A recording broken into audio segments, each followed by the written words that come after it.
Hello, friends. This is Dave Hurwitz, executive editor at ClassicsToday.com with What Are You Listening to Lately? Or more specifically, what am I listening to lately? And lately, I have turned to two discs on Naxos, which always lure me back for another listen. They're kind of fascinating. It's two volumes of Mario Castelnuovo-Tedesco's Shakespeare Overtures. He wrote overtures to, how many of these things are there? 11 Shakespeare plays. Some of them were overtures to operas based on those plays. He was an enormously prolific composer. He only lived to be 72, but he wrote a ton of music. His dates were 1895 to 1968. Castelnuovo-Tedesco is a fascinating character. He was Jewish-Italian, and he had to flee Italy in 1939 because of the racial laws being promulgated by Mussolini. We don't normally talk about the Italian branch of the Jewish musical diaspora, but it existed, and it was quite serious, and Castelnuovo-Tedesco was one of its most prominent members. He actually was friendly with Toscanini and particularly Jascha Heifetz, who arranged to sponsor him to come to the United States, where he became a citizen in 1946. And he spent a lot of time, as so many composers did in those days, in Hollywood, working on over 200 films.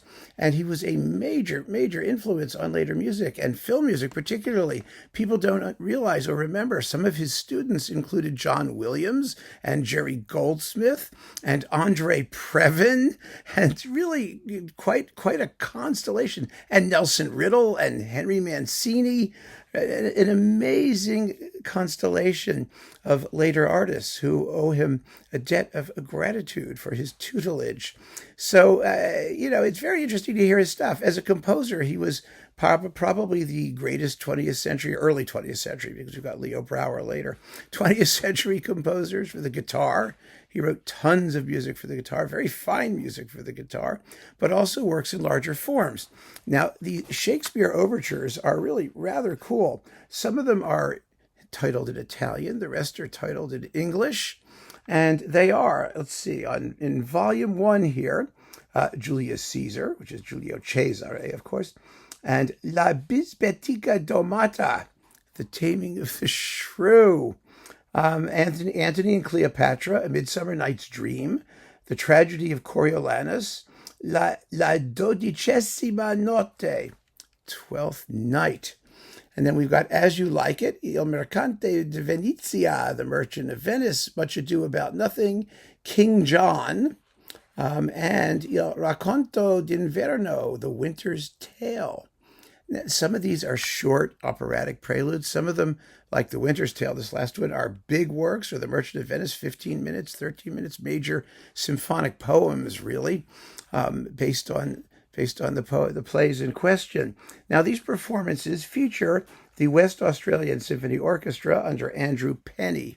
They're not 100% ideal. The West Australian Symphony Orchestra is not a great ensemble, but they're not like so many things today. They're professional. They're not terrible. The sonics are a little bit grotty. I mean, they're not bad, but they're not fabulous.